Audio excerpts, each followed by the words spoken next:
Eddie's got the Latin music going today. He's feeling his Latinness. He wants everybody to feel in the mood. I don't know if you know, it's Mardi Gras time, and it's also the time for headlines to get even crazier than normal when it comes to the housing market.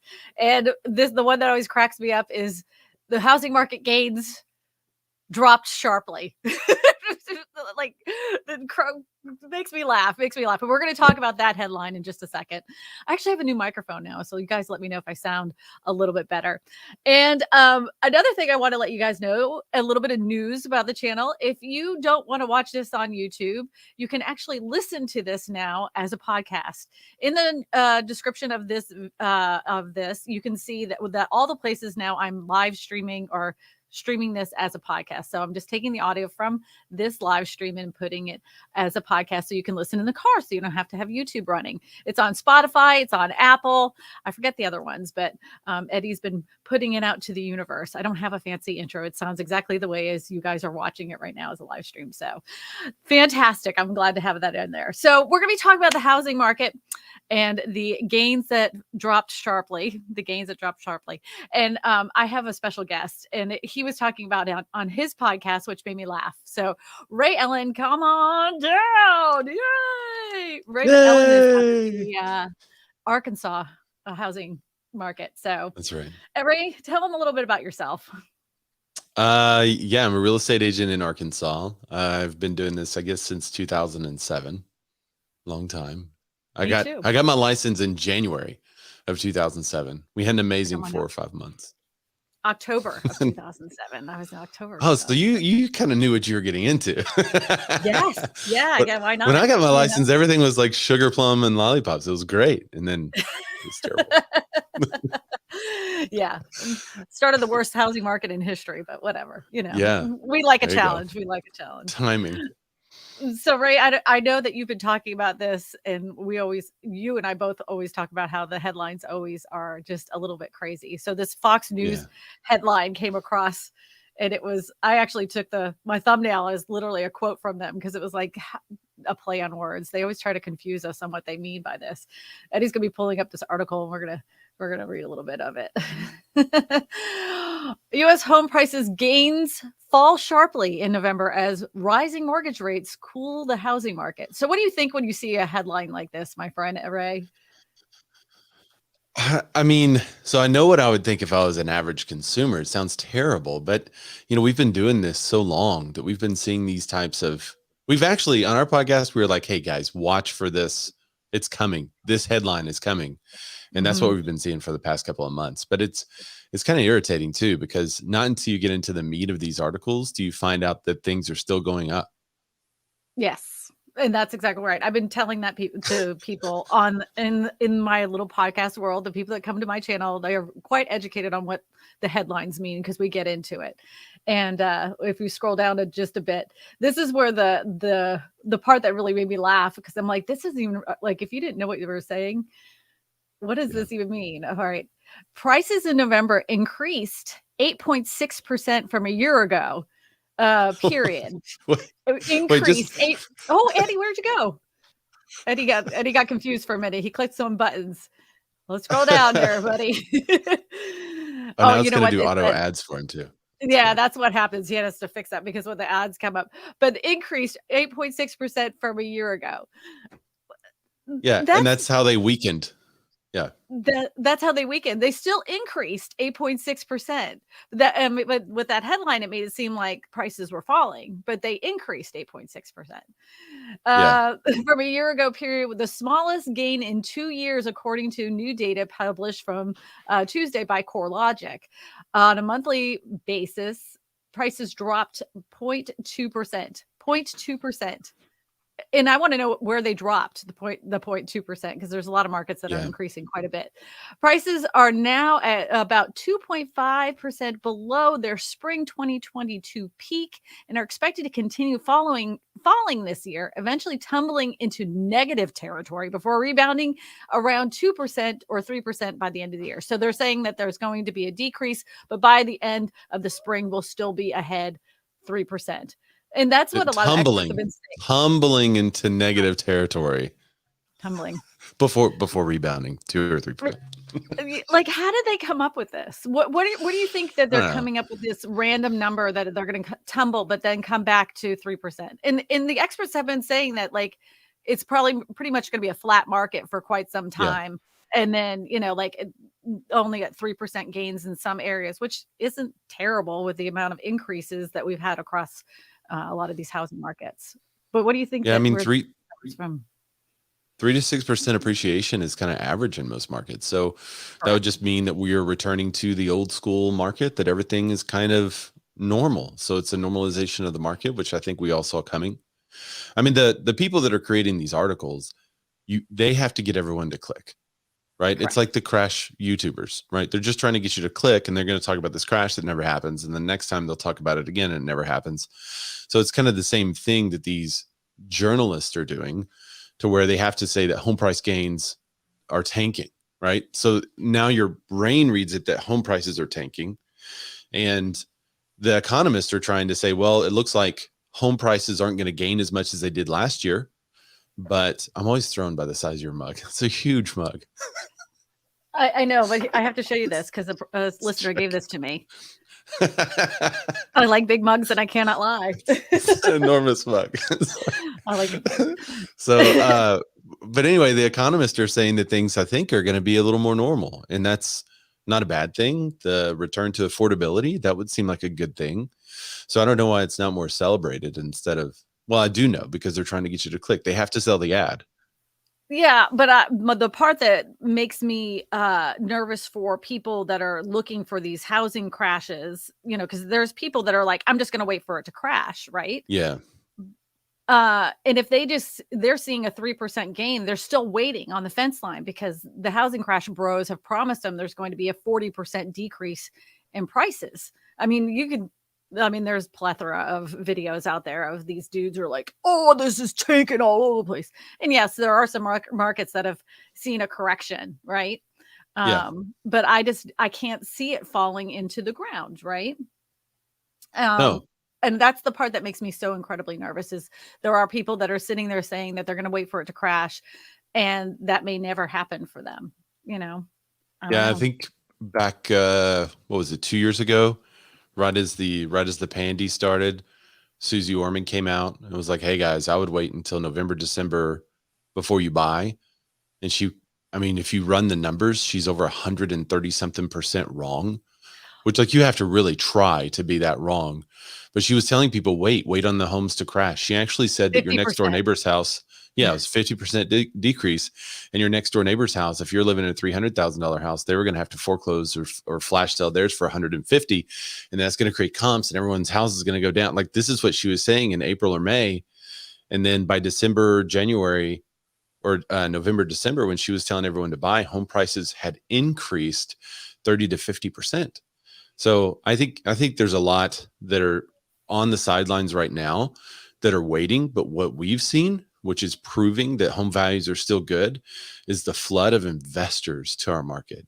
We are I working talked with about more that. investors right now than ever before. And Big when I tell my investors or buyers small this, investors? Big investors uh, like Blackstone investors both, or little investors? both. Mm. We have several new investors that are coming into the market. We've got several people that have bought 3 or 4 houses. They're coming into the market. And then we have some people that are buying 10 to 15 a month. And we're working with more investors right now than we ever have been. And one of the interesting things, we'll tell our buyers, like a regular buyer, this, like, Aaron, if you don't want to buy it at this, Mhm. you're saying no to this, that we've negotiated this deal. The seller's come back and told you, you want to say no, that's fine. But I want to let you know that if it's okay with you, I'm going to tell our investors about this deal, and they'll probably buy it. And they're like, I can't believe an investor would enter this market at inflated prices. I'm like, they're not really that inflated. And you really got a really good counter here. So, Yeah. so I don't know. BD1 said just his local newspaper or him or her, sorry, excuse me, building to rent chucks of new San Antonio neighborhoods going directly to investors as rentals. And Yeah. that's like they'll buy up whole streets now. They'll buy up BTR. build to rent. Do you think that's the future of housing? Do you think that millennials and zennials and Gen, whatever's, ooh, I just hit myself, are going to be renting instead of buying because it's become so unaffordable? I the the silver wave hasn't happened. That's what everyone was waiting The on to silver release. tsunami. That's what they called it. Yeah. The silver Yeah. tsunami. That really hasn't. They were expecting that to open up all this housing inventory that millennials would then purchase for resale. And that really Mhm. hasn't happened. We're still so short on supply most places around the country. I don't know. I talked to a builder the other day and I said, "Hey, are you still building?" And he was kind of a part-time builder. And he said, "No, we're not really building anything right now." I said, "Why not?" He said, "Stuff's sitting in the fives and 600,000, which that's pretty expensive in our market." And I Here said, "Well, too. the pocket in our market is 3 to 400. If you could build something for 3 to 400, it's going to sell in a day. Like we'll Mhm. sell it right now." And he said, "I can't afford to build in 3 to 400. There's no way I can get the prices down." So I think that's part of the issue Yep. is that the people who would build there can't build there and make the margins they need to make the whole build worth it. Materials, labor, land, it's still too expensive, which leads to the whole affordability situation. And as long as that's perpetuating, there's going to be people that are going to be renting. And the more renters that are in the market, then BTR is going to be all over the place. Absolutely. And that reminds me of a article that I actually sent to you. And this was something that a DC mayor proposed. So, Eddie, can you pull up that article about she wants Biden to stop the stay at home. She's like, no more work from home. Oh yeah. Government employees should be DC mayor calls on Biden to end federal work from home or create affordable housing. So what she wants them to do is either A, instead of leaving these buildings, send them back to work, either A, send them back to work so they're filling up these buildings and those shops can work, or she wants them to turn those buildings into affordable housing, which in my area, I've been saying that down here in Baton Rouge, we have a lot of empty office buildings. I would love for them to turn them into affordable Yeah. housing.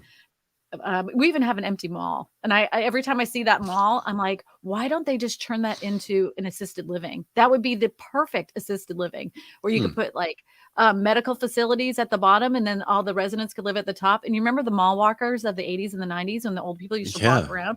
They would be doing that inside, They're already there.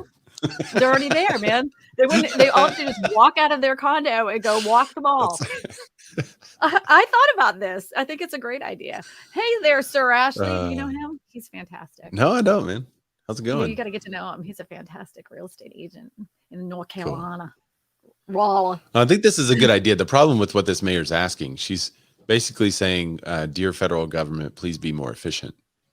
And that's If anything has taught us anything about the federal government being more efficient in the last, I don't know, yeah, 3, 4, 5 days, that could be a challenge. yeah. I mean, how could they possibly afford to spend 31 trillion if they're being efficient with their dollars? It's just not going to happen. I mean, I don't like vacant buildings, so you got to do something. And basically, she's saying it's like, if we look at it as in like a mayor and federal government and stuff, a lot of people kind of get yuppie about getting government, involved in real estate, whatever. They own a bunch. She's basically like, this is where our federal government headquarters are. So Right. she's basically asking a company, "Hey, you've got all these empty buildings, fill it with your staff or release the buildings. Let us do something with it." And I think that's a smart move by the mayor, but I don't know if anything's going to come of it. We're going to get right back to what we were talking about, but Lawnmower had a good question. What is BTR? That means build to rent. Yeah. Build to rent.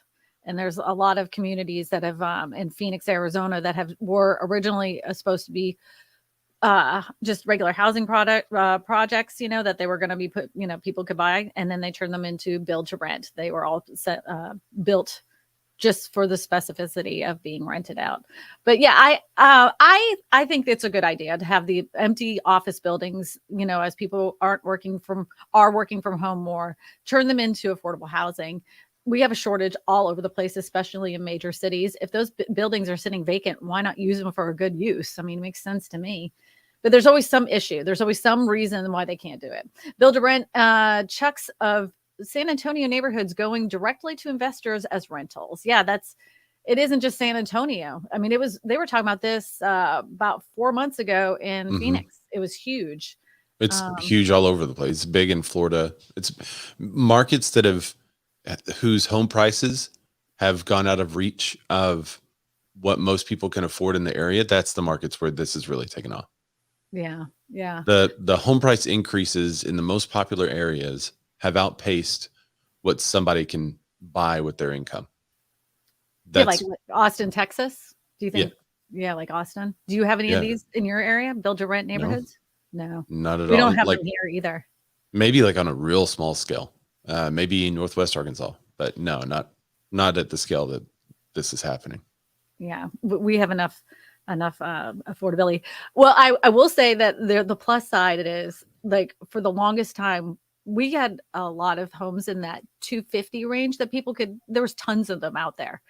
For the last 2 years, there's none. There's Yeah. none. Yesterday, I saw 2 houses that hit the market and they were in the 200s. I was like, those will go fast. And I was like, I can't believe this hasn't sold yet. Oh, it only been on the market for 4 hours. We're That's one. seeing we're seeing home. I mean, it's not like new construction, beautiful stuff. It's Right. resale stuff. But we're selling stuff under 200. Our investors love it. We're trying to get the buyers to go ahead and pull the trigger, but they're all nervous about, they don't want to own a property that in 3 months is worth half because Susie, come on. I'm not gonna let me give Susie Orman a little bit of defense because when the pandy started, there was a lot of like the home builders said, they screeched halt. They're not going to build anymore. There was a couple weeks where people were like, what's going to happen? Are we all going to like fall over and, keel over? Like what's going to happen? They were scared. And there was a lull in the housing market for those few weeks. In those 2 weeks, that's when she was, and I even did a video at that time too, thinking that, there's going to be a lot of people that are just going to say, forget it. And the housing prices were going to drop. And then not only that, then when you saw the forbearance thing come out and how many people applied for it, not knowing they applied for it, by the way. Yeah. Yeah. Yeah. Yeah. We had a little video about that. We called it being foreburned. We did like a late night TV commercial. Were you foreburned? Yeah, because I actually called whenever it was happening, as a realtor, I want to know what this stuff is too. So we called and said, what's this forbearance thing? What's it about? And they almost put me on it just by calling and asking the question about educating myself on what it is, calling my bank. And so there were several people that called like, what is it? What does it mean? And they were put on it instantly just because of the phone call. Yeah. Yeah. Jerry Prusa has a question. He wants to know the name of my podcast. It's Real Estate for Everyone with Kristina Smallhorn. His Alexa is very sensitive, so he wants to know. Jerry wants to know. I don't know if Jerry's a female or male. Jerry, I'm sorry if I misgendered you. Jerry says, could this be seasonal? I don't see people buying houses at the start of the year.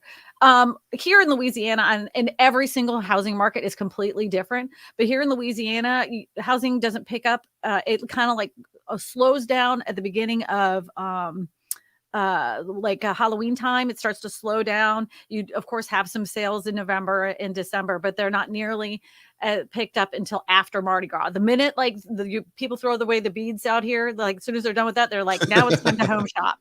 And I'm not kidding. So it's Mardi Gras time. So once Mardi Gras is done, then they're ready to home shop again. And that season continues to pick up all the way until the beginning of August. Once the beginning of August starts and school starts, we have like 2 weeks of like barely any houses are selling or going under contract. And then it kind of like they start closing in September. Those start from that were signed in July. Those start closing in September. And then it just continues like slow down from October all the way to the end of Mardi Gras season.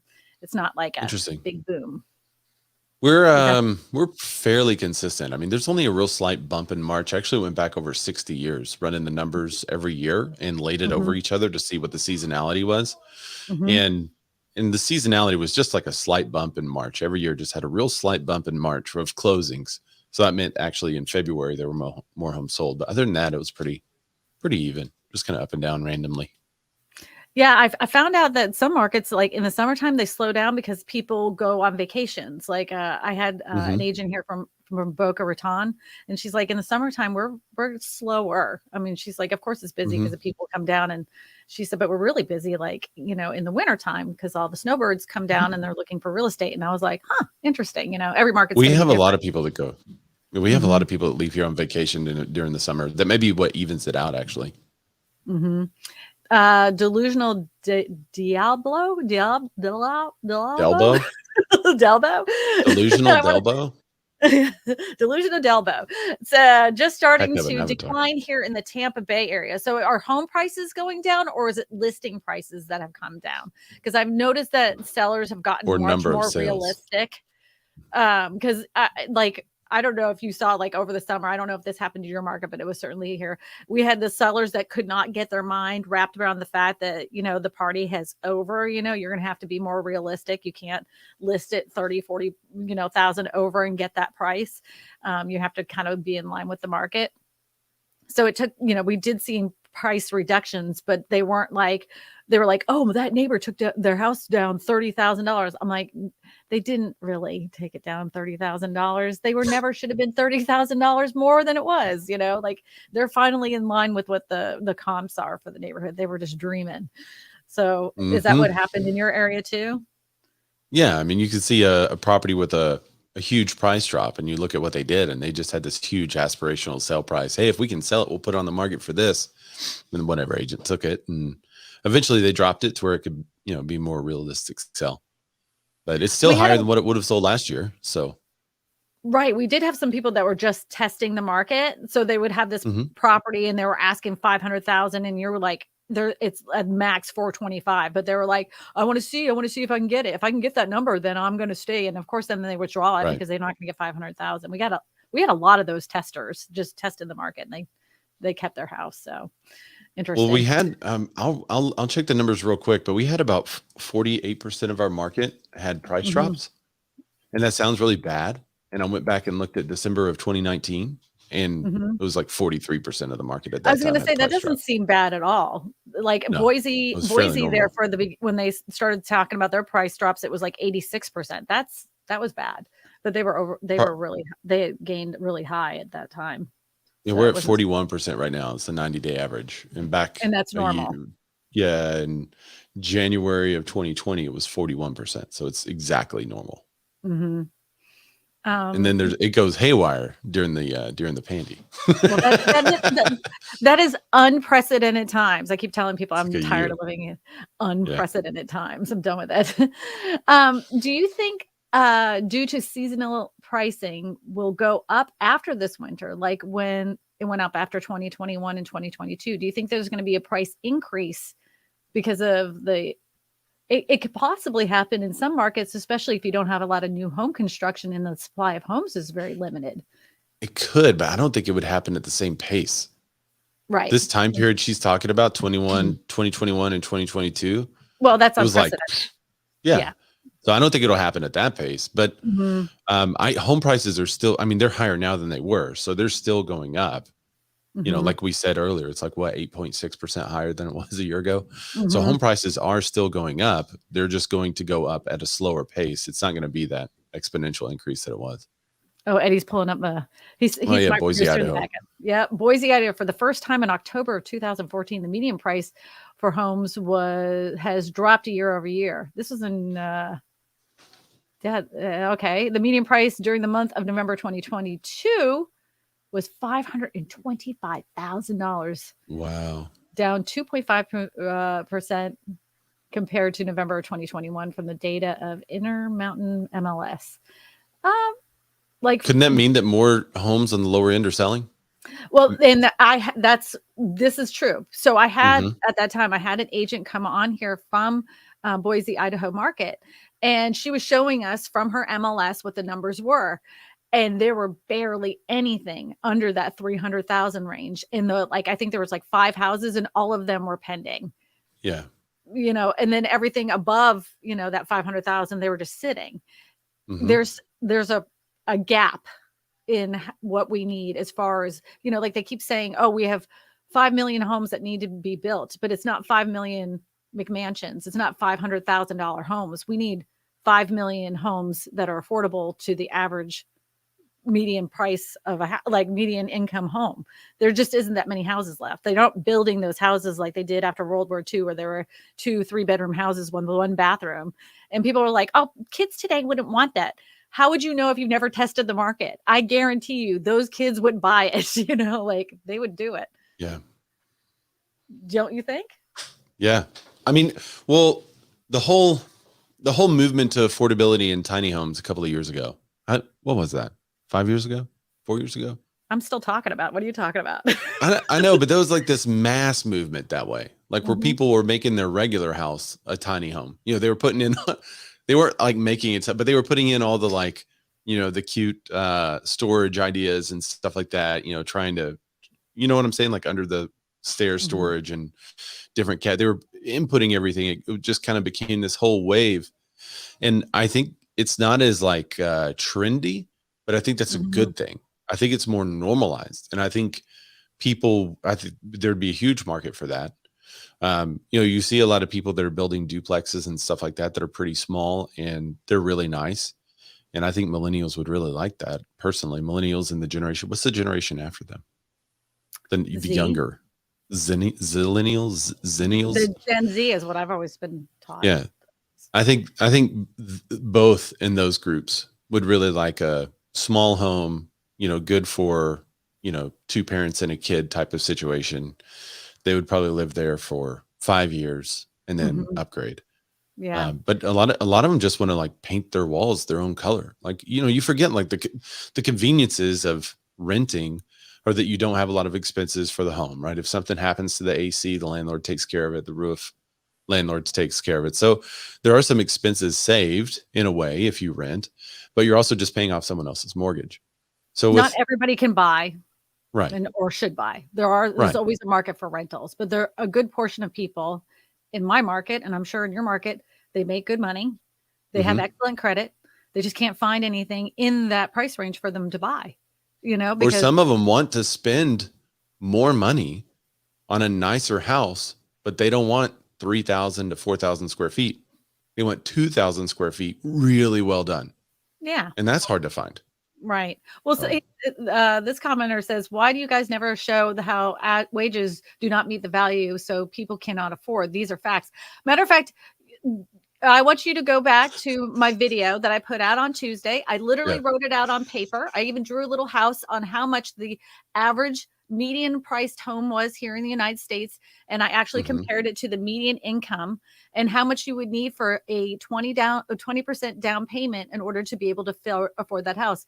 And why many people feel like buying a home today is a scam. I did a whole video about that very same thing. I do empathize with people that cannot find a home that's affordable for them. That's why I truly do, because if you have worked hard, you have good credit, and you're just trying to find a place that you can call your own, I think the market has more than there's enough space, there's enough room for people and builders to build these type of homes, but I understand they need to make money in the long run. There has Yeah. to be something in they've done this before where you've talked about it on your show, that after World War II, they made concessions for home builders to build these houses for veterans when they came back, and they were able to get, cheaper building materials. They were using modular construction and getting them done quickly, and they had like a 4.5 interest rate in order to have these mortgages. This is something that could be done again. And there's also government owned land. They could give that, redevelop it to developers, and have the private sector build these houses at a less, for less. So that way they could pass it on to the consumer. Can be Right. done. And we just talked about it earlier on this show too. We literally just said that. So what do you mean, you guys? Who's the you guy? Are you talking about economists, or are you talking about I'm just the knowers of all. they? Why They, don't you guys ever? What are you talking about? This is a they. good chart your producers got up here. Yeah, Home price yeah. to median income ratio. I like this. So is it only home price? It has no other affordability factors like interest rate, because it looks like it kind of matches the rate increases, doesn't it? Yeah. Well, yeah, the interest rates, and then you got to look at inflation on top of it all. So hmm and that was something I brought up in my video, was like home prices are elevated, interest rates are elevated. Like if you look at the affordability just to buy a home due to interest rates, that's like double than it was a year ago. And Right. then on top of it, then like you go to buy some bread and it's $9 for a loaf of bread. Like you feel like the world is stacked against you. How about them Um, eggs? how about them eggs? Are you How seeing about them this? eggs? They're It like hasn't really golden. hit our market yet, but I didn't know what was going on. I saw somebody yesterday post a picture of a trunk full of eggs, and they're like, what will this get me? I'm like, what are they talking about? And then Eggs. someone else said, hey, we're posting like $8 eggs and we don't have it yet. So we're going to go stock up. Well, We need I to find think some chickens. Well, I live in an area that's has a lot of agriculture. So I think that if you live in an area that has a lot of local farmers, you may not have that much of an issue with eggs than compared to like some other areas. Like New York City doesn't necessarily have a farmer right around the corner, so they can charge a lot more for those eggs. Not only that, I don't know if anybody lives in a rural area and you see a sign that says yard eggs $2 a dozen, just pull on over. They have Get you. literally pulled it out of that chicken's butt yesterday or this morning. Just go ahead and grab them, and they're perfectly fine. I love me some yard eggs. Hey, look, what's What causing the dramatic increases? Look, what is I it? bet you $1,000,000 it's disease. If I'm going to guess, let's just say Colorado Oh, experts say the current shortage of eggs is affecting the supply, driving up prices is due to an outbreak of avian avian. flu. Bird flu. Watch I out, knew guys. it.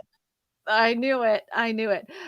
There's always some strain on some market, and it's always easy to blame a infection You of think some it's you sort. think you? I wonder if it's all those organic that don't they don't do any vaccines or anything, and now their birds are dying. They don't, is that what it is? So Um, organic chickens don't get I'm vaccines? interested. I don't know. Well, how could they be totally organic if they get all the I don't know the rules. I I'm not a chicken raiser. I All I don't know is know. I need to get some backyard chickens. Yes. Question. Mark has a question. Could you get Randy Jones from Incredible Tiny Home Zone? He has affordable housing, not just talk. No, I know he does. And I've actually spoken to him on the phone. I'm going to have him on a future video because we're going to be talking about tiny homes. He has this something, I don't know if you've seen this, Ray. It's called an Incredibox. Now, it's just like the shell of a tiny home. So you would have to like do it up, but it's Mm. $20,000 and it's already on the chassis. You just literally walk in, you pay your 20,000 and they hook it up to your truck and you can head home down the highway. But you have to like fix it up. Like you'll have to put in the flooring and the sinks and all the You just stuff. finish it once you have it in place. Is that the Right. strategy? But it's right. But they're made with like kind of like SIPs like construction, those structural insulated panels, and they have the foam all the way through them. Yeah, Yeah, he's the real deal. He's the real deal. He's that's not cool. I'll have to full of look him up. garbage. I've What I've market is exposed he a in? few of them. He's in Tennessee. Oh, that's the sister Tennessee. state. Yeah. I touched Tennessee. Yeah, he's a really nice guy. And I've spoken to other people that have had his tiny homes, and anytime anything has gone wrong, he's always quick to get it done and get it fixed. That's cool. Yeah. And I'd love to put I'd love to put one of those type of neighborhoods here. A tiny home. Yeah. Yeah. If you can find, and this is an investment tip for people, if you can find a old manufactured home park where they've removed the manufactured homes, you can go to the local planning and zoning and see if you can build a tiny home community with those lots that are already set up, because it already has water and sewer that hookups to those specific lots. So you can usually get those for a steal, because nobody wants those properties because there's all that concrete there and it's like, but if you can And you turn have it to do a into lot a of work to community. rehab it to make it a mobile home park again too. So if you're going to do Yeah, all that but work, then might as well make it something more profitable. more profitable, exactly. And it's much more appealing to not only to people that live in the area to see these cute little tiny houses that people can live in. They are like, oh, that's so much nicer than the mobile homes that are there. They don't like those, but they love the little tiny cute houses. That makes them feel happy. So if you bring up that plan to the planning and zoning, they're going to have a little bit of a better reception than having a vacant lot that's been sitting there deteriorating for years. So a little investor tip. And we have a lot of areas in the county that you probably don't even have to go before any kind of planning. Just do it. I would, Ray, if you have that in your area, man, Yeah. do it. You Do it. out in the boonies, Yeah. we create a But even out compound. in the boonies, like there's plenty of people that would love to just have a place of their own.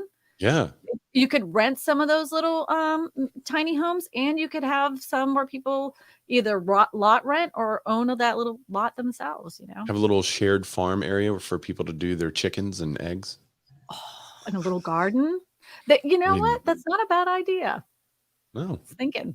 let's All right. go. As I sip from my normal size mug. You're just a big dude. You're like 6'2". That's true. This is actually the same size as yours. I'm just a giant. Yeah.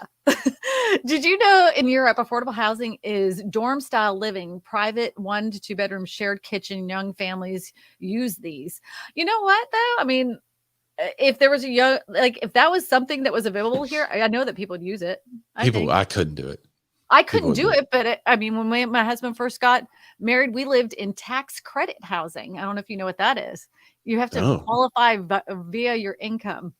And I was the only one that had good credit at the time. So we qualified with my income to live in this tax credit housing. Now you could make as much as you wanted to make after you got qualified. You could stay there. If I was even a millionaire, I could still continue to live there. You didn't get unqualified once you started making more money. But our first apartment together was tax credit housing. Tax credit house. I've never heard of this. This is the first time. This is in Florida. It was in Florida. Yep. I liked it. It was a nice apartment. It was, I mean, nice for what it is. It was, I mean, it had it had a stove, it had a refrigerator. It didn't smell like roaches, you know. It was good enough.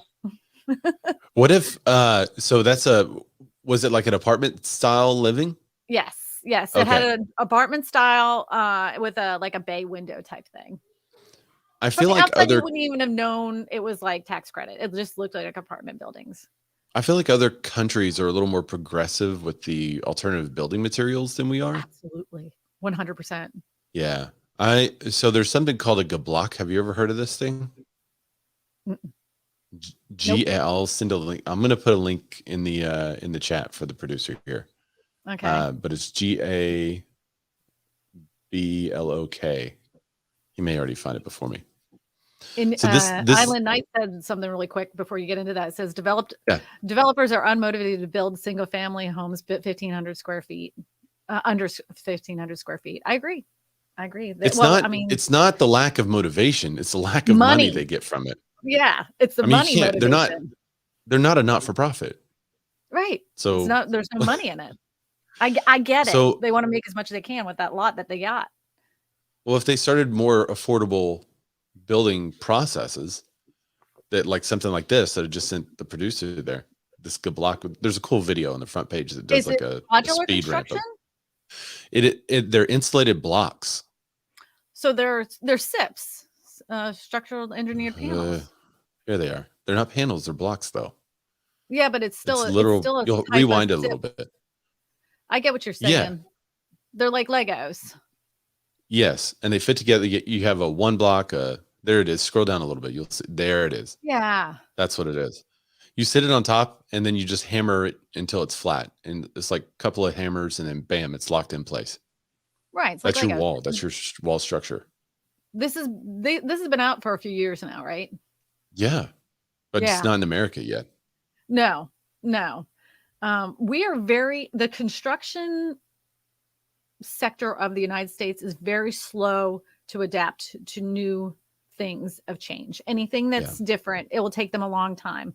A perfect example is when I first moved here, I had heard about radiant barrier in the attic, and every home builder that I met around here was like, "We're not doing that. We don't need that. We don't need to do that. We don't need to do that." And it took so many people complaining that we didn't have radiant barrier that now every house is built with radiant barrier in it. It takes the public has to push for something to change, because builders aren't going to do it. They know exactly how to build a house a certain way, and they're just going to stay along that path until someone tells them no. Yeah, that's true. Well, the whole 3D printed houses are coming. I don't think so. In Austin, they're doing a whole neighborhood. Right. But for the individual person saying, I've got a lot and I'm going to build it with a 3D printer, you have to hire a special engineer to engineer it for your specific lot. The equipment itself weighs tons. You have to hire a whole different type of staff. It's not a DIY situation. No, but a lot of people are like, I'm going to build my house efficiently and it's going to be so much cheaper with 3D printing. No, it's not. No, it's not. I don't think it's that much cheaper. Well, it could be like anything else. Like, when big screen TVs came out, It was so expensive to have a big screen TV, and they were big and bulky. But the more people that bought them, the more the cost went down and down and down. That's what they're hoping happens with solar, is that eventually actually becomes efficient. Got a $5 super chat. It says Randy Jackson lacks integrity. Have proof. Won't buy anything from Incredible Tiny Homes, even a SIPS shell. Ooh. Email me. Oh, that's my. You like that? A subscriber super chat. That sound. Super chat throwing some super shade. Yeah. So yeah, the super chat was selling some super shade. Yes, email me and let me know what you got there. I'd be interested. I haven't had them on here, so anything good would be good. Anything good. Yeah. So here's some structural engineered blocks. I mean, this is just a bigger version of the block that you were just showing. But I like these. This is what my little tiny house is made out of, is SIPS construction. That's cool. Yeah, and it's I say it's kind of like a foam cooler. Yeah. And even the ceiling is made of that foam cooler. How do they run the electrical and stuff through it, though? It's through the bottom. This is on piers. Right. Yeah, of course. This is on piers, so it comes up through the bottom. Now, if you go to remember the folding houses that I've shown before? The folding houses through Boxable? Mm-hmm.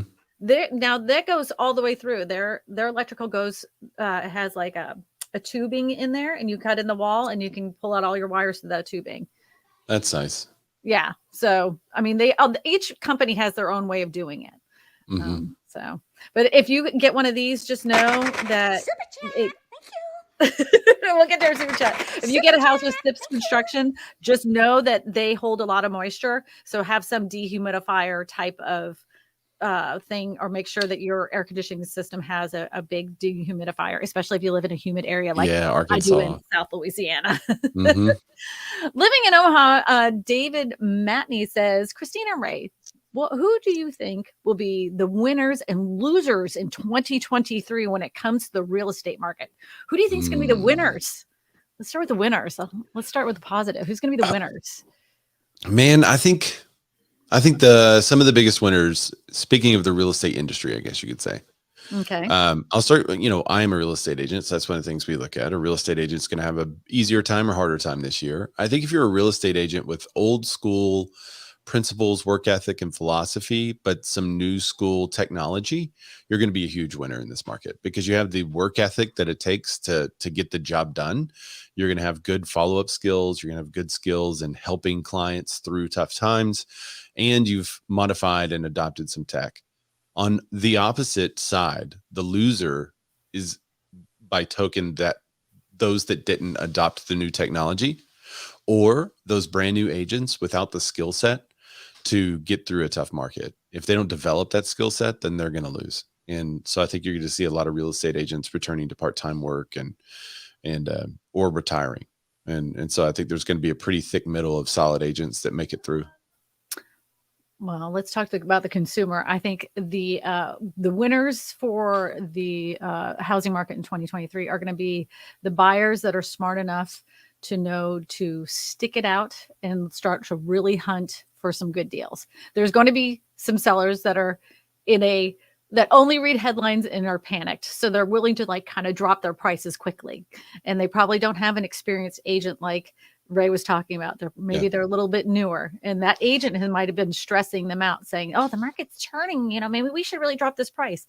Look out for those. And I would say the savvy buyer that's watching the interest rates and that is looking for those really good deals is going to be the biggest winners. Because I've lived through this kind of environment before, and the investors that were out buying in 2007 and 2008, those were the winners. Those are the big winners. And so that's what I say. And I think the biggest losers are going to be the housing crash bros, because they're going to look like really big idiots, because for the last 2 years they've been promising 40% decreases in prices, 40%.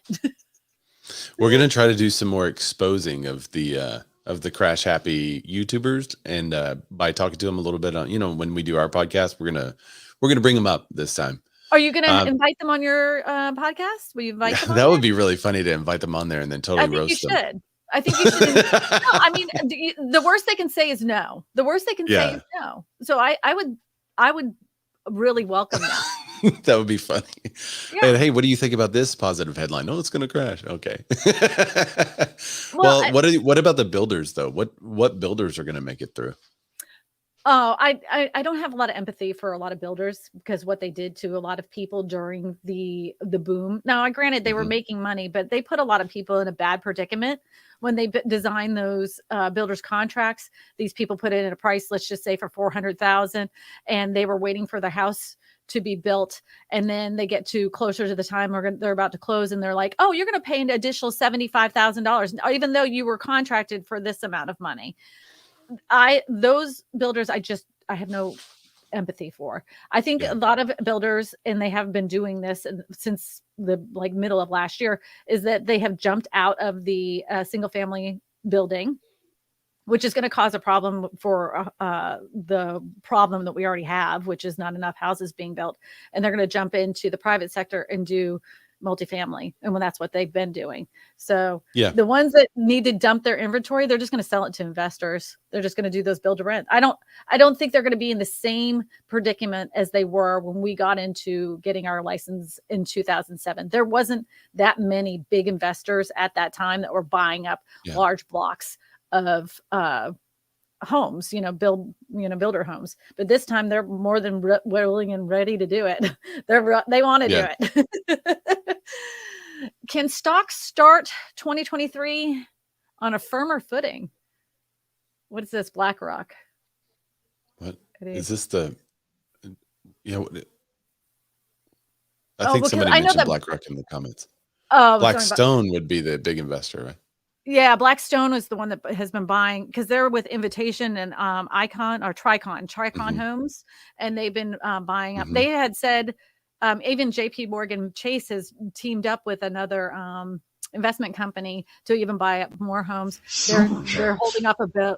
Oh, another super chat. They're holding off about $1 billion to invest this year into buying even more homes. So that's two Well, separate. you saw the thing yesterday about some of Blackstone's investments supposedly were in trouble because people were asking for their money out of the fund. And then University of California gives them $4 billion. Yeah. I thought that was interesting. Yeah. It's not, I know it's not on the docket, but somebody's talking about Blackstone making it. I think they'll be all right. They really own the universe. Honest to God, Yeah. they have. Look at the World Economic Forum, and Blackstone and BlackRock are one of their biggest contributors. Just saying. Just saying. If you want to put on your tinfoil hat, I have one around here. I need to get one. We were talking about that last time. Our $5 super chat says, we'll email you tomorrow or later tonight. Please don't shoot the messenger. Thank you. Of course not. Of course not. I just want to know for myself what's going on. I want to know all the drama. Oh yeah, I like me some good drama, don't you? I'll let you know. I'll slide into your DMs with all the drama. Yeah. PB&J has a question. How do you say buyers in 2007, 2008 won? Have you seen the chart from home prices from 2005 into 2020 or 2022? Have you seen that chart? I'm sure your producer can bring it up. Well, I will say this. If you, like the person that bought my house in 2007, bought my house for 200 and I think it was super chat. Thank you for the super chat, $10 super chat from Sir Ashley. I appreciate you. He bought my house for 235,000. It had reduced in price to 185. He was able to restructure his mortgage. We got it down to 185. Then he was able to sell that house 5 years later for 235,000. The guy still made bank on the house. People that held on to an asset, held on to that asset during that time when it went rocky, still gained money. If you're only planning on living in a house for 3 years, don't buy a house. Don't buy a house. Yeah, there's lots and lots of reasons to buy a house. One of them is that it's a good investment. That's not the only reason. There's way more reasons to buy a house. Like you want to paint your walls. You want to live in a place and do whatever you want to it. You want to get rid of a wall and open up a living space so that you can live better. You want a place with a pool that you can do whatever you want with. So there's lots and lots of reasons to buy a house. One of them is investment, but it seems like everyone focuses in so much on the investment that we forget that like sometimes people just need an extra bedroom. So they're going to buy this year no matter what. So, Right. and people are moving, right? They got a new job. So they're going to buy a house no matter what, because if they were to go to this market and live there for 5 years and rent, they would lose money. So they're losing less money by owning the asset. So they're going to buy. Even if home prices go down a little bit, they'll be fine on the way out. So I think, and if home prices go down and they can do it, they could just keep it, rent it out. So I know there's so many different ways to win with housing, and all the focus that people put in on, hey, this is a bad investment right now because, you know, the rates are high or there's not enough homes to buy. You can make a deal, find a good agent. You can create a deal. We're creating tons of deals right now for our clients, but it's not always about the investment. Sometimes it's about living your life where you want to. I always say that to know that you made a good deal on a house, if you think you bought a house for a bad deal, hold on to it for 10 years and you'll be fine. Yeah. You'll Suddenly it's a great deal. In 10 years, you're going to be like, oh, I'm glad I held on to that terrible investment. It all balances out within 10 years, I assure you. Yeah. This is that chart I was telling you about, where you can see in 2006 where and these are just median home prices. And I can assure you that actual home values increased way more than this median home price chart shows.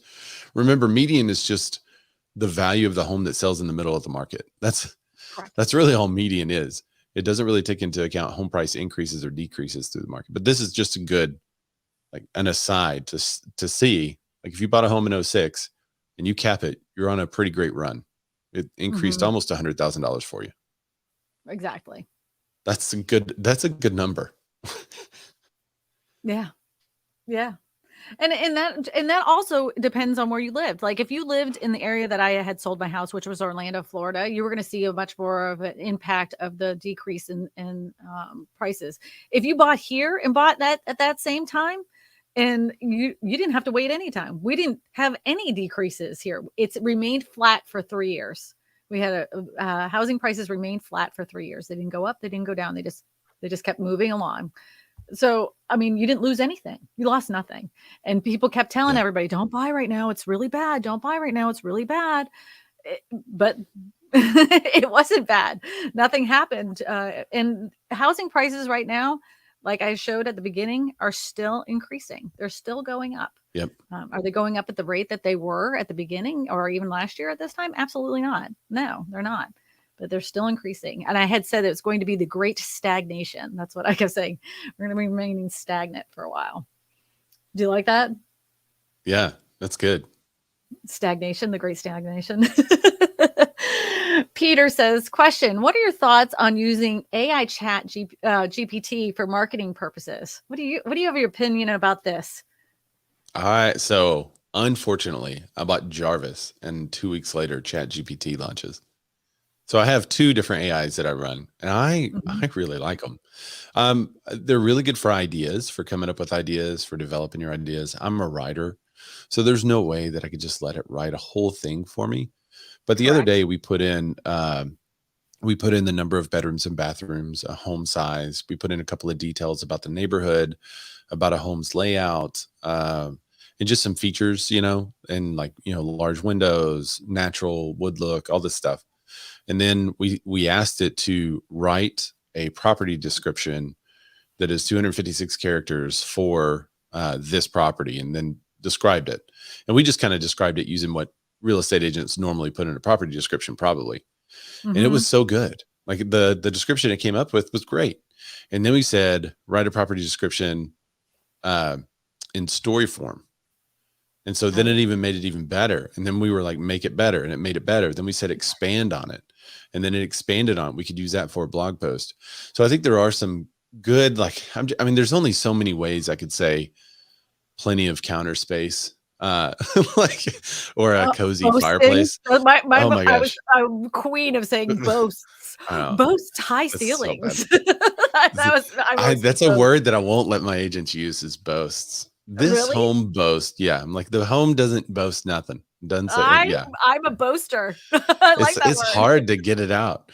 So we're trying to be better and more creative with our vocabulary and what we do, but we're also trying to be more efficient.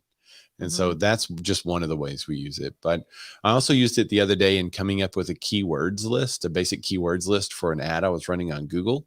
mhm, And I was like, pick the best keywords that would work for just like home valuations or something. And mhm. it had a Google keywords list for me that I then put into Google, and it came up with even more. So, if you're just stumped or just want to get something done pretty quickly, I think using it on the back end is going to be more popular than using it for front facing marketing material. And it's not a end all be all because the information Yeah. on there, I think it stops at 2021 and there's a lot of things that come up, so you're looking for the top 10 list. That list may not even apply to today Yeah. because it stops at 2021. I think to me, I say it's my copywriter. I enjoy writing very much, but I also know that I skip words because my brain works faster than my mouth and my, my typing does. Yes. So I take it, I'll write something and then I copy and paste it into Chat GPT and I might say, make this sound better. And it does, you Yeah. know, and Isn't then that like, wild? Make this sound better. You could voice to text it, and you yeah, just like talk about everything you're thinking, and you say, make this sound better, and bam. yeah, It's some it's a crazy stuff. tool. It's not going to take over the planet. It's a tool. And I know a lot of people have been using it to create descriptions for properties. They've been using it for blog posts about real estate properties. I think it's just a good way to connect two things together because you do have to satisfy the AI of the algorithms in the webinars verse in the webinars, Yes, whatever. the You have to webinars. satisfy that. So if you're you have a thought process and you want to make a blog post and you want it to get found, if you put it in Chat GPT saying using the keywords that I just found, can you make a blog post that I just wrote using those keywords and marry those two things together? Now you've Yes. gotten your voice heard because the algorithm has picked up on those keywords and it was still something you wanted to say about that specific house. I think It's an that easy way this to is get unstuck. right. Yeah, I think it's a Yeah. great tool. I don't think it's going to take over the universe. But when I first saw it, I was aghast. I was so excited. Ray saw that I have a group on Facebook that helps real estate agents with their YouTube channels, and when that came out, I jumped on a live stream in there. I'm like, everybody, get on this Chat GPT now. Yeah, It's right going to now it's save. actually unfortunately super high volume. It's exceeding exceptionally high volume right now. I made it write I made Chat GPT, an artificial Uh-huh, intelligent, robot basically, uh-huh. write I said explain how robots would take over the world. Like what would a robot say if you asked it to explain how robots take over the world? And they And it's say really they're not funny. going to do it. Yeah, Right. it's like it's important to note that there's no inherent reason why robots would ever take over the Right. world and pose a threat to humanity. And, and I so tried to get it it to say actually that buying a home is a scam. It would not do it. It would not say that buying home was a scam. really, I've tried that's almost like more interesting to me. Like some of the stuff that it can't do. Like it can't the thing it tells me because I had to do mhm, it several different ways, and I finally was like, in story form, write a story about robots taking over. So I finally got it to say, here's how robots would take over the world. But it's really interesting to see what it can't do and mhm, what it's not capable of thinking about that we just think about like easily. And so mhm, while it's a great tool, there's still these little quirks that if you don't watch, and like you said, the data can be wrong. You still have to verify. mhm, Like if you ask it for a top 10 list of the best places to live and whatever, you mhm. still need to go there and then like verify that information and see what information it's pulling from. I wish Right, it would give you source material.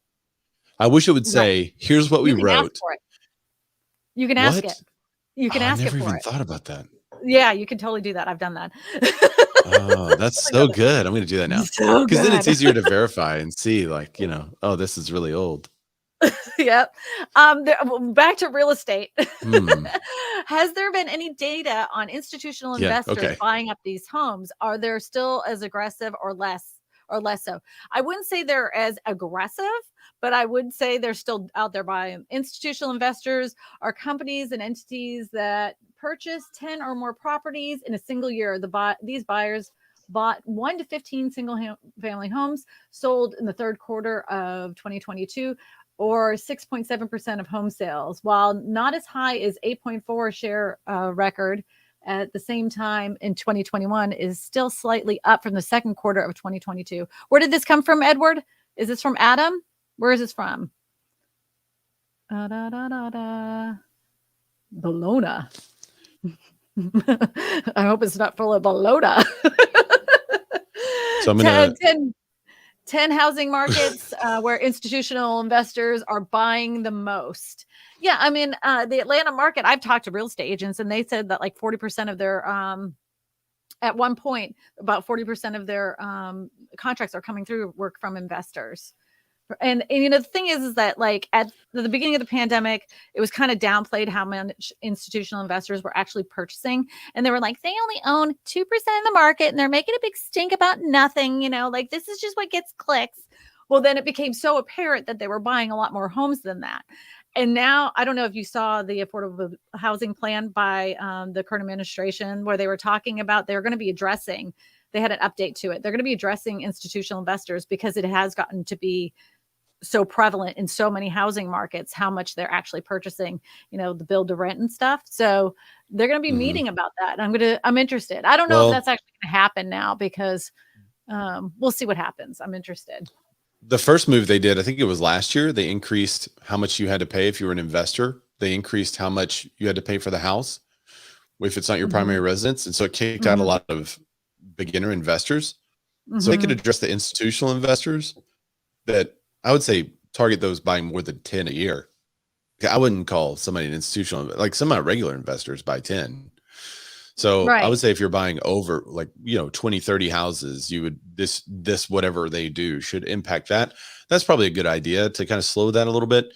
I just sent something to your producer from Fortune. It was posted on Yahoo, who everyone tells me it's Yahoo, but it's Yahoo to me. Institutional homebuyer yield street slashes buying levels by 90%.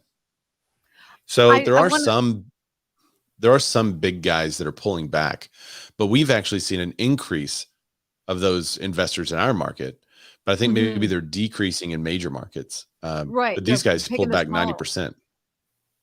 I want to ask you really quick. There's proposed bill in California for I think it's San Francisco, but they are saying that because they have amassed a large amount of vacant homes in that area, and a lot of them are owned by institutional investors, and they want to charge them an extra tax for keeping those homes vacant instead of renting them out, because they have a large population of people that are looking for affordable housing. Do you think that is a smart proposal?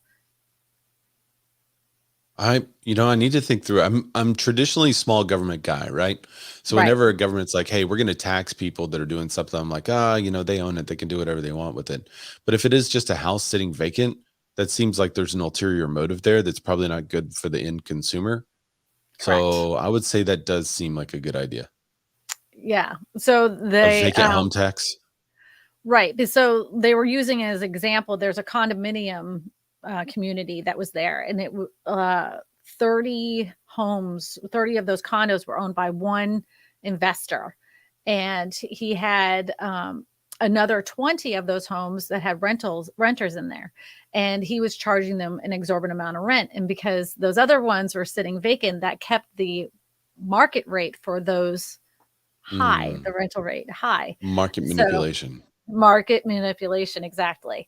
So that was their example to use why they believe this is something that needs to be addressed. Yeah, it's hurting the end user. Doesn't make sense for the overall strategy. It's manipulating a market that has all the hallmarks for regulation. That's what I think too. Eddie, did you want to pull that? See, MH08 says government meddling in the market. What could possibly go wrong? That's my thought too, man. But you have to look at it and be like, well, this is legit. I mean, it seems like the person owning those properties is the one that's meddling in the market. Yeah, but federal government meddles into the market. I mean, our good old Jerome Powell, he loves to say, we're going to be hurting Americans and doing what we need to do to make housing more affordable. He keeps saying that he's raising rates because he's going to make housing more affordable because it got out of control. Yeah. That's what Yeah, it he got out said. of control when he dropped numbers to zero. Is that what he means? Yeah, oh, not his mistake. That was our fault. No, they did come out and say they made a mistake. Did you see that? The No. Fed committee came out and said that it was an error, that they should have acted sooner and not so drastic. And that error has sent us into this market volatility we're experiencing now. Yeah. I was surprised that they said something. Like they came Hindsight is out and always said, 2020, though. our bad. Hindsight. Yeah. I mean, we've all made mistakes where I'm like, oh man, I wish I would have known. I was so stupid. Diamond Rush Media says thoughts on tech in high schools creating programs to build small homes. I love it. My thought is that fantastic. And I think that kids learning to do things with their hands instead of in front of a computer screen is a good idea. I think It's like a the trade new school. comment that I hear the kids saying now is go outside and touch some grass. When they get in over their head and they're just all like saying all these random stuff, babe, go outside and touch some grass. Really? I mean, yeah, I'm an interesting generation. I'm the 1982 born. So the 1982 to 1984, they call the Oregon Trail generation. It's just this little pocket that is in between generations. And I think I'm really the oldest millennial, but they still call it something different because we grew up the first half of our life without computers or technology really in the household. And then the last half of our life, computers and technology were everything. So I can remember when I was 14. I mean, I was playing outside from dusk, from early morning to late at night, every single day until I was about 12 or 14. Then I ordered a computer. We got a computer in our house. And back then you had to build the computer. Like you couldn't just go get a computer and open it up and it works. You had to like put it together. We had an Apple IIc in our house in 1982, and all you did was plug that sucker in. Well, we were at the time. I was not an Apple. We didn't even know that Apple. So if you wanted a good computer with it, one you had to like those fast, supposedly like 28.8 modem, you had to build that sucker. So like I built our first computer, and then we learned how to make websites so we could write HTML and Java code. And most of the people my age can they can write a little bit of code, right? That's not a big, because we had MySpace and you had to write a little bit of code if you wanted to trick out your MySpace. So I think a movement for the younger generation to get outside is huge. I love that kind of stuff. And anything like trade schools and that type of thing that could teach kids to work with their hands using a product that we need. Yeah, go for it. I just think there is a group of kids that are meant for the computer world. And there's another group of kids that need to be outside and touch grass. Like they need to be outside and work with their hands. They're just like, I don't think we can put them all, like, I don't know how many times I've heard like, your kid needs to learn how to write code. Not every kid's going to want to know or need to know how to write code. Like that just, they don't need to. Like there's going to be a need for people to be in the trades. I wish high schools would teach kids how to do some of these trades that used to be able to get certain diplomas for. And it'd be really helpful, for building tiny houses, for building affordable housing in their area. It could be their school project for the year, and they could help the community by building these kinds of things. They could finish the project on a Habitat for Humanity house. 100%. 100%. But, that would be rad. To like go through the school year and you like build a house, like your class builds a house. That would be cool. That would be so cool. And then like you graduate 2 years later and see your house, somebody living in it that you made. And then like 5 years later, it burns down because you were just a high school student doing the wiring. Stop it, Ray Ellen. What a dream squasher you are. Goodness back to reality. Where did you come from? Yeah. Question: do you recommend any places for a new buyer to live? Arkansas. I do recommend Arkansas quite a bit because you have a lot of affordable housing options. I love the state of Louisiana. And don't get me wrong, we do have affordable housing options here, but I'm going to be completely honest with you. We flood. A little bit. And Land of Lakes there. Land of Lakes. And you never know where, like you could be in an area that has never flooded in 500 years. And some random storm that has no name, no hurricane out of nowhere dumps water for 2 days and you're 5 feet, with water in your house. and you were told by somebody who was not informed, well, that wasn't a good real estate agent, that your home is not required to have flood insurance. You may not be required to have flood insurance, but you should always have it. It's very inexpensive. Mm-hmm. So yeah, we're inexpensive here. It's a good place to buy, but make sure you have flood insurance, please. Or a boat. Oh, that's holy. One of the two. What? I said, or a boat. Or boat, yeah. Well, lots of people have pirogues here. That's a word I learned when I moved here. Yeah. Question: what is your prediction for rent increase or decrease? Rents have recently slowed. We talked about that recently. Yeah, it was either on this week's show or last week's show. Mm-hmm. But yeah, rents have slowed. They're still gaining, but they're gaining at a slower pace, just like home prices. Yeah. So I think they're still going to go up. Gains drop sharply. Yeah. Gains are dropping sharply. We're putting out a short because Dan was hilarious about that. He was like, I'm 50. I've weakened sharply since I was 25. I was like, it's kind of been slow and steady over time. Yeah, I just think it's going to be a flattening, another stagnation. Normalization of its old average increases will kind of slow down to maybe a crawl, and then it'll just kind of go up normally like it had for 10 years prior. Some areas though that, like, these people were paying $2,500 and then they get the increase. This was over like right at the beginning of the spring, and they were up, to $3,200. Like, they're like, how are we supposed to do this? That was happening a lot in Dallas and stuff. So, I mean, some of those areas are going to see a little bit more of a rejection of their increases of rentals. I found it. I sent it to your producer. Rents are now rising at the slowest pace in 19 months.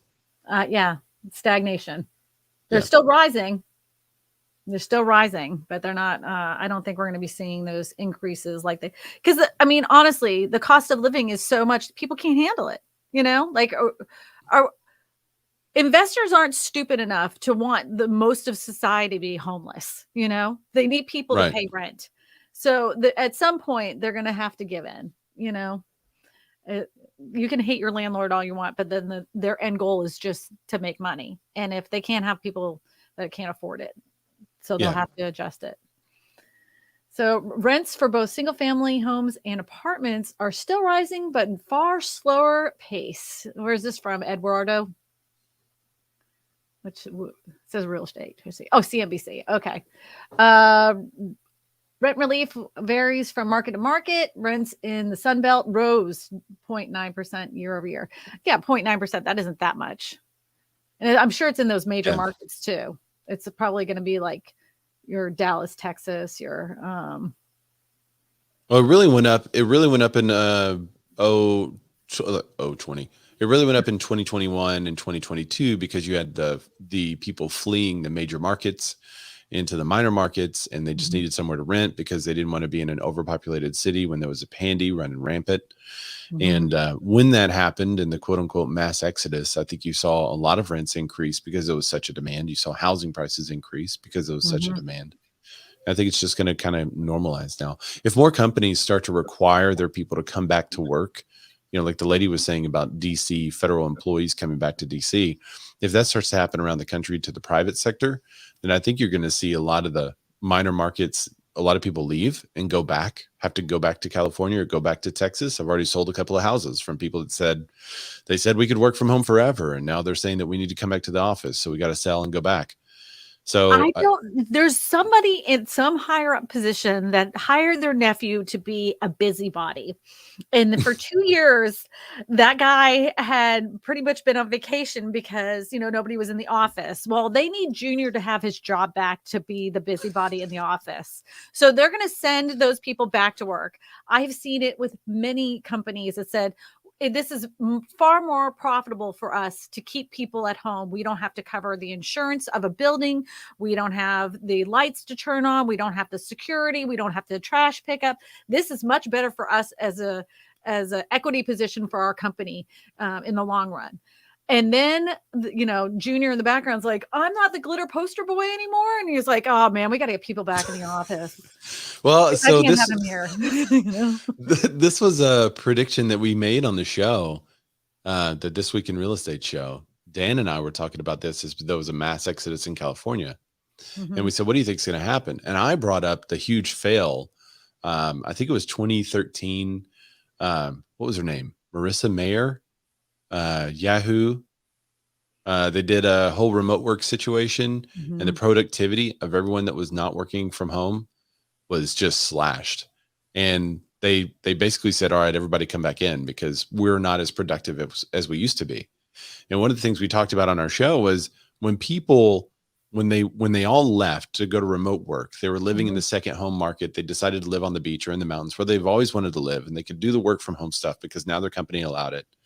So they were all doing it, and they were doing well. Productivity wasn't as high, but no one noticed because demand was not as high. And when that demand wasn't as high, they were totally fine with it. Hey, Lane, you just got $100. Super chat. Nice, Johnny O. Thank you for Johnny O for that $100 super chat. I appreciate you. I If you love have a his question, picture put it in too. the chat. I appreciate you. Thank you very much. So whenever that happened and they couldn't work there anymore, my prediction was that I think all these companies are going to say, actually, our productivity is not our efficiency with what we're asking people to do is not as high because these people are working from home. And so I thought people would eventually have to start coming back into the office. But I don't think that's true of all companies though. Because like there's plenty of companies that have said, our productivity and our revenue has increased exponentially because people are working from home. Yeah. I don't think it's meant for everybody. And I think that the companies that offer that hybrid for people are going to be the ones that win. Those are going to be the ones that win. Not that really has to do anything with housing, but it does in a way because everybody's got to. Well, where people are living, live and work. It all tied together. So we didn't go off the rails. Not completely. Ray, I know that you've been here for an hour and 15 minutes, and I know you have a family, and I appreciate you spending time with us talking about real estate. If you ever want to come back again, please do. And if anybody needs to get a hold of Ray in the Arkansas market, he is a big deal out there, man. And he also has a podcast. It's mostly geared towards real estate agents. You'll see me in the chat there. I always listen to him every single week. Him and his buddy, they do a podcast together talking about the headlines and what's going on, but he relates it more towards real estate agents. And I happen to listen every week. You'll hear me. You'll hear, hey, hello, Kristina Smallhorn. And anytime they say affordable housing, I am in the chat. Yeah, if we say tiny homes or affordable housing 3 times, it's like Beetlejuice. She pops right in there. So no, that's the best place. You guys follow that. It's also in actual podcast form. We're actually more popular on the podcast platform right now than we are on the YouTube. So I got to get my YouTubes working. But and they can also connect with me on Instagram. So I'm Ray Zorback, RayZorback on Instagram. So feel free to DM me or message me anytime. I have an Instagram account. I'm never on there. I love Insta. Insta for me is like the jumping off point to everything else I have. And see, my YouTube and my YouTube community is like, this is your my jumping family. off point. This is my family. I love these people. And having to, I feel like I'm cheating on people if I go somewhere else. All right. So if you guys, now that you're talking about podcasts, I'm actually, I mentioned at the beginning of the show, I am turning these all into podcasts now. You can listen to them on where you get your podcasts, Spotify, Apple. There's a couple other ones. I think Eddie has told me I've forgotten what they are, but Eddie set that up. Eddie did that. That's the producer. So there's my little podcast for everyone, real estate for everyone with Kristina Smallhorn. If you guys need a real estate referral anywhere across the country and with very cool agents, just like here, Ray Allen, you can just contact me through my website at KristinaSmallhorn.com. Go ahead and hit one of those pink buttons and it will connect you to a form. You just fill out what you're looking for. Please put your phone number there so I can give you a phone call. I'll give you a quick call. We'll talk about what your real estate needs are, and I'll connect you with a real estate agent I know in the area. All right, everybody. I hope you have a fantastic week. If you have anything that you want to discuss in real estate, please put it in the comments section below, and I will see if that's something that will be brought up on the next live stream. We're here every single week at 3:30 on Sunday Central Time. Thank you, Ray. I'm done. Thank you. Thanks for having me. This was cool. I know. As usual. I love your people. They're good people. I know. I have the best. They ask the best questions too, and sometimes sometimes it gets a little heated. Sometimes, me and you sometimes don't always agree on the same thing. So I was kind of saying that's what makes it great. You're more like hardcore. I'm more empathetic. That's true. That's true. That's true. Oh, look, Eddie's got the Latin music going again. Did it dance?